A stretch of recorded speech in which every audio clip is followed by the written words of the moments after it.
안녕하세요, 여러분. 저희 미스 코리아 회의 통역사들의 수다 지금 두 번째 시간을 맞이하는데요. 오늘 저는 손미령입니다. 또 두 분 선생님 지난주와 마찬가지로 같이 하고 계시는데 인사할까요? 네, 안녕하세요. 이시은입니다. 네, 안녕하세요. 쌤김입니다. 네, 저희가 지난주에는 어떻게 우리가 이런 팟캐스트를 생각하게 됐고, 그리고 어떻게 통번역사가 되었는지 각자 경험담들을 재밌게 얘기를 나눴었는데, 이제 듣는 분들이 그럼 통역사, 번역사는 뭘 하는 사람들이지? 하고 궁금하실 것 같아서 그거에 대해서 이제 저희들이 좀 간단하게 얘기해 볼까 해요. 통역이란 얘기, 번역이란 얘기 우리 굉장히 많이 하는데, 뭐가 다른 게 있나요? 이시은 선생님? 크게 다른 게 있다라는 것을 한마디로 정의한다면, 통역이나 번역이나 다 한 언어에서 다른 언어로 내용을 전환하는 것은 같은데, 통역은 이제 말로써 하는 것이고, 번역은 그것을 글로써 풀어내는 거다라고 간단히 얘기할 수 있을 것 같습니다. 네. 기본적인 이제 정의가 그렇게 되는 거죠. 그래서 제가 이제 저 사람은 좀 통역에 대해서 아는 사람, 저 사람은 그냥 별로 잘 모르는구나라고 판단하는 기준 중에 하나가 통역 번역을 구분해서 말할 줄 아는 사람, 단어를 구분해서 말할 줄 아는 사람을 제가 생각을 하는데 영어로는 이거를 어떻게 표현하죠? 김 선생님?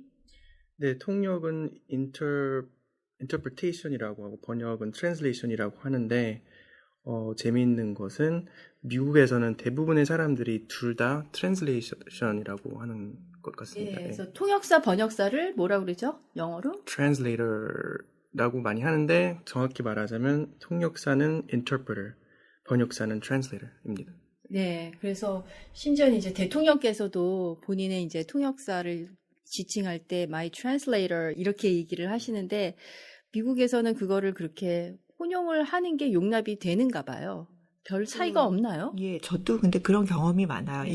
일을 나가면 저를 지칭하면서 our translator 이렇게 얘기를 하는데 사실은 그거를 이제 저희가 사람들이 잘못된 생각을 가지고 있는 거 고쳐줘야 되는 것이 저희 본분이라고 생각을 하는데 또 그렇잖아요. 그 일을 나가서 할 때마다 저 트랜슬레이터가 아니라 인터프리터입니다라고 얘기하기도 뭐하고 네, 그래서 그냥 저는 트랜슬레이터라고 해도 가만히 있는 경우가 많습니다. 그러니까 저희들은 이제 저희 커뮤니티끼리 일을 하니까 저희 같은 이제 교육을 받은 분들하고 일을 하고 같이 가르치기 때문에 저희들은 철저하게 트랜슬레이터, 인터프리터를 구분해서 사용을 하고 통역사, 번역사 한국어로도 구분을 해서 얘기를 하지만 일반인들은 그게 그렇게 중요하지 않은 것 같아요. 그러나 이제 그런 저변도 좀 확대를 했으면 하는 생각이긴 해요. 그러면 이제 먼저 통역 번역의 차이점에 대해서는 글이냐 말이냐 얘기를 했었는데 세 번째로 그러면은 통역에 있어서 종류가 참 여러 가지가 있는데 그것도 일반인들은 잘 모르시는 것 같아요. 어떤 종류들이 있나요? 샘 선생님. 네, 통역의 종류라고 하면 첫 번째로는 순차와 동시로 크게 나뉘는 것 같습니다. 순차 통역은 누군가가 말하고 나서 통역사는 그걸 들으면서 노트 테이킹을 하고 나서 그 사람이 말을 끝내는 시점에 통역을 하고 이렇게 번갈아 가면서 얘기하는 것이고요. 동시 통역은 말 그대로 어떤 통역 기기나 수신기로 연사가 말하는 것을 듣는 동시에 바로 그때그때 언어를 전환해서 말하는 것이 동시 통역입니다. 그리고 좀 더 자세히 말하자면 국제회의 통역, 커뮤니티 통역, 그리고 법정 통역, 의료 통역, 그리고 IT 분야 통역도 이렇게 더 세분화해서 나눌 수 있다고. 네, 지금 샘 선생님께서 말씀하신 것처럼 순차 통역, 동시 통역하면 이제 통역하는 방식에 따라서 구분을 하는 거가 되겠고 국제회의 통역이냐 커뮤니티 통역이냐라는 것은 통역에 하는 대상들이 어떻게 되느냐에 따라서 나눠지는 방법인 것 같고 법정 통역이냐 의료 통역이냐는 이제 그 내가 통역 서비스를 제공하는 그 환경이 어떤 것이냐 그리고 목적이 뭐냐에 따라서 나눈 것 같거든요. 그 국제회의 통역하게 되는 거하고 커뮤니티 통역이라는 거하고요. 어떤 차이가 있을까요? 어떤 예를 들어 주실 수 있을까요? 이 선생님? 글쎄, 국제회의 통역이나 커뮤니티 통역이나, 그러니까 통역의 방식은 순차가 될 수도 있고, 동시가 될 수도 있을 것 같아요. 있을 것 같은데, 일단은 국제회의 통역은 뭐 주제나 아니면 그 참가하는 사람이나 규모나 이런 면에서 굉장히 방대하고, 또 통역이 뭐 한 언어가 아니라 여러 언어로 이제 동시에 이루어지기 때문에 이제 부스도 언어별로 부스가 마련되는 경우가 많고요. 동시 통역인 경우에는 그리고 또 릴레이를 해야 되는 경우도 종종 있죠. 그 규모에 따라서. 자, 릴레이가 뭘까요, 샘 선생님?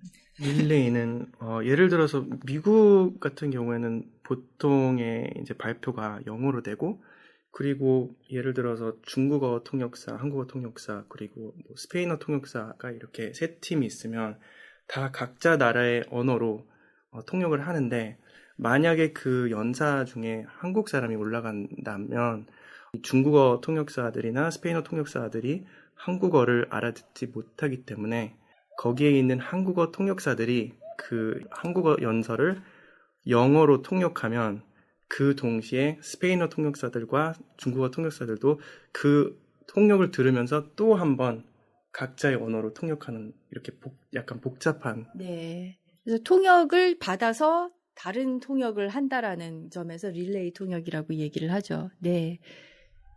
네, 그래서 뭐 국제회의 통역은 그만큼 좀 규모가 방대하고 뭐 참가자들도 그만큼 많고, 또 커뮤니티 통역이라 함은 정말 그 작은 그런 세팅에서 소규모로 이렇게 진행하는, 뭐 예를 들면은 뭐 의료 통역을 이제 따로 말하기도 하는데, 사실 의료 통역도 제 생각에는 커뮤니티 통역에 속한다고 생각을 해요. 그러니까 어떤 환자가 이제 의사에게 진료를 보러 갔는데 의사소통이 안 된다. 그럼 거기 가서 이제 진료를 볼 때 의사의 질문에 대한 대답 뭐 이런 것들을 통역해 주는 것도 커뮤니티 통역인데, 그런 경우에는 보통 뭐 동시 통역을 하는 경우는 없고 보통 순차 통역인데, 때에 따라서 뭐 동시 기계를 가지고 동시 통역을 하는 건 아니고 그 좀 속도를 빨리 하기 위해서 옆에서 위스퍼링을 해주는 경우도 있을 수 있다고 생각을 해요. 네, 위스퍼링 또 모르는 생소한 얘기인 것 같은데, 샘 선생님, 위스퍼링은 뭐죠? 네, 위스퍼링은 말 그대로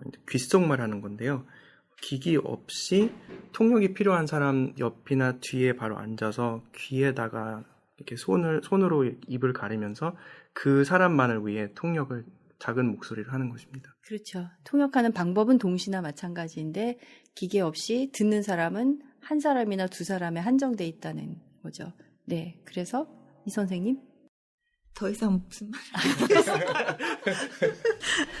그 커뮤니티 인터프리팅, 예, 커뮤니티 통역에서 또 얘가 지금 한 가지 갑자기 생각이 나서, 예를 들어서 이제 미국의 학부형들이, 한국 학부형들이 많이 계시는데, 미국 선생님 자녀들을 학교에 보낼 때 미국 선생님하고 의사소통을 해야 되는데, 그럴 때도 이제 의사소통이 좀 힘들 경우에 통역을 도와드리게 되면 그것도 일종의 커뮤니티 인터프리팅이라고 볼 수 있겠죠. 또 네. 전화 통역도 사실은 있어요. 그게 뭐 하나의 뭐 새로운 카테고리다라고 할 수는 없지만, 또 요즘 같은 때는 통역사가 직접 현장에 가지 못할 때 전화를 통해서 연결을 해서 이제 통역하는 경우도 있죠. 뭐 보험회사와의 통화라든가 뭐 어떤 여러 가지 뭐 변호사와의 통화라든가 이런 것들을 전화로 하는 경우도 네. 종종 있습니다.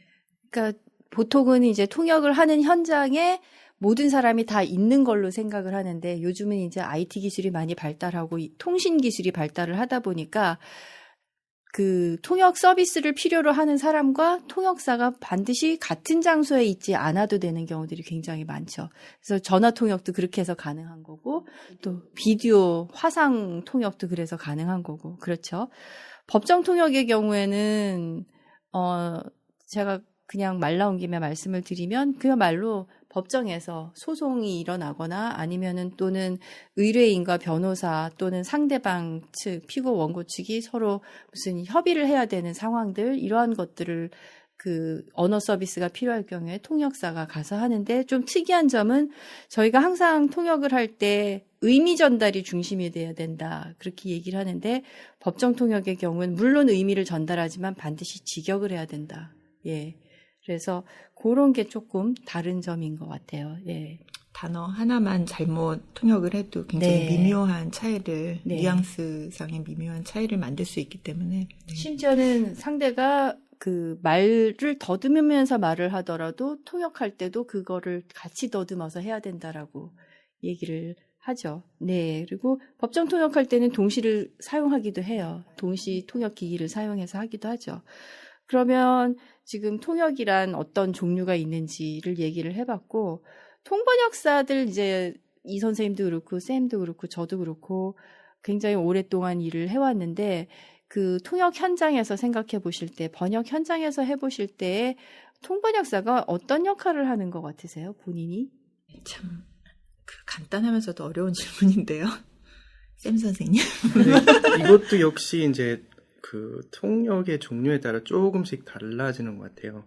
그래서 회의 통역의 경우에는 의미 전달, 예를 들어서 어떤 발표가 있으면 발표를 듣는 사람들이 발표 내용을 잘 알아들을 수 있도록 말 그대로 통역해주는 그런 역할이 많은데, 가끔 가다가 이제 문화적인 면에서도 많은 도움을 줘야 될 때가 있는 것 같습니다. 이거는 부스에서 들어가서 동시에 할 때보다 직접 순행하면서 순차로 할 때 더 많이 느끼는 건데요. 역시 사람들이 다른 문화권에서 왔기 때문에 어떻게 행동해야 될지 잘 모를 때, 어색할 때 우리가 살짝 나서가지고 이렇게 하시면 됩니다. 좋은 예가 생각나지 않는데 어쨌든 조금 나서서 도와줘야 될 때가 있는 것 같아요. 네. 전적으로 공감해요. 네. 그런 부분에 대해서는 뭐 그냥 언어적으로 이렇게 의사소통만 하게 도와주는 것이 아니라 가끔 가다가는 특히 이제 순차 같은 경우에 그 나의 역할이 언어 소통을 도와주는 역할도 있지만 뭔가 그 양쪽 간의 분위기를 만들어주는 역할도 나한테 달렸다라고 생각이 돼요. 왜냐하면 서로 간의 의사소통이 안 되니까 통역사가 통역을 어떻게 하느냐에 따라서 뭐 그것이 그 어떤 두 회사 간의 협상이라든가 뭐 계약 체결권이라든가 이런 굉장히 첨예한 문제를 다루고 있을 때 통역사가 어떤 식으로 뭐 통역을 잘 분위기를 이끌어 주냐에 따라서 뭐 협상이 성공적으로 진행이 된다든가 이제 그런 것을 제가 느꼈거든요. 그래서 통역사의 역할은 뭐 비단 언어 소통뿐만 아니라 그 외에 플러스 뭔가 알파가 있어야 된다라고 생각이 듭니다. 큰 맥락에서 보면 이제 커뮤니케이션 전문가라고 얘기를 할 수 있을 것 같아요. 그래서 커뮤니케이션에 포함이 되는 것들이 뭐 당연히 언어로 의사소통이 돼야 되겠고, 거기에 양쪽의 문화가 다른 것들의 그 가교 역할도 해줘야 된다라는 거고, 그다음에 필요할 경우에 그쪽에서 저 같은 경우는 개인적으로 컨설턴트랑 일을 많이 해봤었는데, 상대 클라이언트하고 이 일을 하는 컨설턴트가 상대 클라이언트의 문화적인 어떤 표현의 차이 이런 것 때문에 그 클라이언트의 의중이나 이런 거를 말만 가지고는 이해를 못해서 저한테 이런 거는 이렇게 하는 게 맞느냐, 저렇게 하는 게 맞느냐, 저 사람은 실질적으로는 이런 의중으로 저런 표현을 하는 거냐, 저런 표정을 하는 거냐, 이렇게 질문을 하는 경우들이 종종 있거든요. 그러니까 문화적인 컨설턴트 역할을 할 수도 있고, 굉장히 현장에서 저희들이 중요한 역할을 하는 거죠. 양쪽에 서로 통하지 않고 모르는 측에 대해서. 그래서 그런 것들이 기본적인 역할이라고 할 수 있을 것 같아요. 그러면 여러분들이 이제 가르치고 또 이제 실제 현장에서 일하는 입장에서 보실 때 통역사의 자질, 번역사의 자질, 어떤 사람들이 통역사가 되는 게 좋은지, 어떤 사람들이 번역사가 되는 게 좋은지, 어떤 능력을 가지고 있는 게 좋을까요? 제 생각에는 뭐 번역사건 통역사건 일단은 언어적인 순발력을 갖춘 사람이 가장 이런 직업에 적합하다라고 생각이 돼요. 왜냐하면 뭐 번역사는 아무래도 시간을 두고 번역을 하는 거니까 그만큼 순발력이 필요하지 않을 수도 있지만, 특히 통역사 같은 경우는 뭐 순차 통역이건 그것도 더욱 마찬가지고요. 이런 언어 전환이 빨리 될 수 있는, 그러니까 뭔가 순발력이 있는 그런 사람들이 굉장히 유리하다고 저는 생각이 됩니다. 언어적인 자질이 필요하겠죠. 반드시 이제 통역 번역이라는 건 이제 양 언어로 해야 되는 거니까 어떤 언어가 됐던 그 양 언어에 대한 순발력이 필요하다. 또 샘 선생님은 어떻게 생각하세요? 네, 역시 언어에 대한 이런 자질이 필요한 것은 당연하고, 이 두 가지 통역사와 번역사를 그 차이점을 말하자면, 번역사는 글을 쓰는 것에 대한 자질이 조금 더 당연히 필요하다고 생각합니다. 오랜 시간 컴퓨터 앞에 앉아서 글을 이렇게 바꿔보고 저렇게 바꿔보고 문장 구조도 고쳐보고 그 단어들도 또 생각해보고 다시 생각해보고 바꿔보고 그런 작업이 반복되는 것에 반면에 통역사는 그때 내뱉고 단어를 내뱉고 다시 고칠 수가 없거든요. 그러니까 다시 말하자면 통역은 한번 하고 나면 거기서 끝나고 번역은 앉아서 오랫동안 고민하고 고칠 수 있는 그런 큰 차이점이 있다고 생각합니다. 네. 그러니까는 어떻게 보면 번역사는 좀 진득하게 앉아서 할 수 있는 사람이 좀 더 적성에 맞을 것 같고, 통역사는 조금 더 역동적으로 움직일 수 있는 사람이 맞을 수도 있을 것 같고요. 예. 또 언어뿐만 아니라 당연히 아까 얘기했다시피 문화적인 것도 당연히 잘 숙지하고 있는 사람이어야 될 것 같고, 그리고 우리가 여러 가지 분야를 많이 다루잖아요. 기업도 여러 기업이 있듯이 굉장히 저희가 다뤄야 되는 분야가 많기 때문에 어떤 지식을 빨리빨리 습득하는 그런 능력도 필요할 것 같고요. 예, 이해력이, 배경 지식 갖추고 있는 것, 상식적인 것들, 그 다음에 그 상대방이 하는 말과 의도를 빨리빨리 알아차릴 수 있는 눈치가 빨라야 된다. 예, 눈치와 또 이해력. 선생님 말씀이죠. 네. 눈치가 빨라야 학생들한테 된다. 네, 우리가 항상 얘기하죠. 네.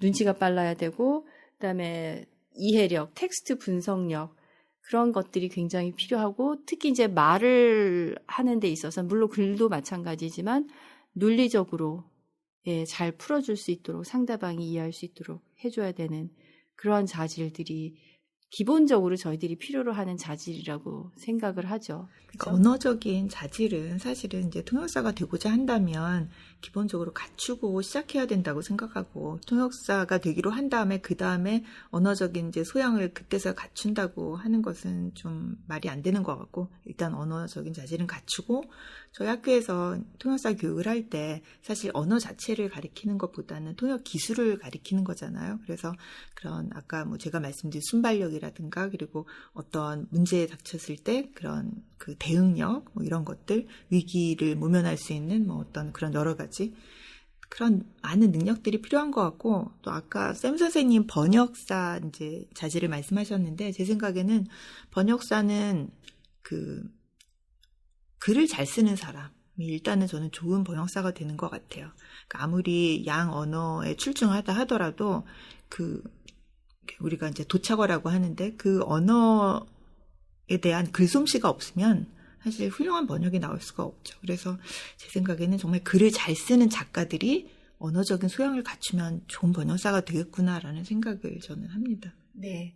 그래서 지금 갑자기 또 떠오른 생각인데, 사실 번역도 여러 가지 문서들이 다양하기 때문에 다양하죠. 그래서 근데 저희 학교에서 많이 다루는 것들, 그리고 저희가 이제 많이 배워왔던, 그리고 저희가 하고 있는 일들은 주로 이제 공식적인 문서들, 이런 것들, 미디어 문서들 또는 정부 문서들, 기업 문서들, 이런 번역을 주로 중심으로 많이 하고 있는데, 일반인들은 아마 번역을 얘기할 때 문학 번역을 가장 많이 떠올리실 거예요. 그리고 가장 많이 접한 거기도 하고. 그래서 요즘 이제 우리나라 작품들이 해외에 많이 소개가 돼가면서 한국 문학을 영어로 번역하는 작업들이 굉장히 많이 중요성을 얻고 있는데, 그러려면 그야말로 작가적인 글솜씨가 필요하다고 할 수 있겠죠. 네. 억지로 쥐어 짜내려고 하면 사실은 불가능한 것 같아요. 네. 그거는 갖추고 있어야 되는 문학적 소양이 네. 없는 것을 억지로 짜내는 건 물론 뭐 이제 뭐 수십 년 하다 보면은 문학적 소양이 많이 길러지겠죠. 네.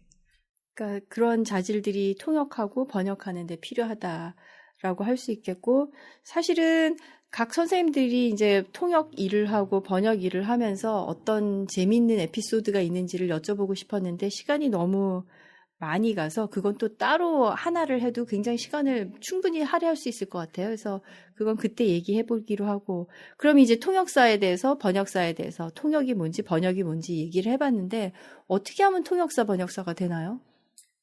저희에게 오시면 됩니다. 네. 맞습니다. 그리고 당연히 오시기 전에 양 언어의 뭐랄까 프로피션시를 충분히 갖추시는 게 매우 중요합니다.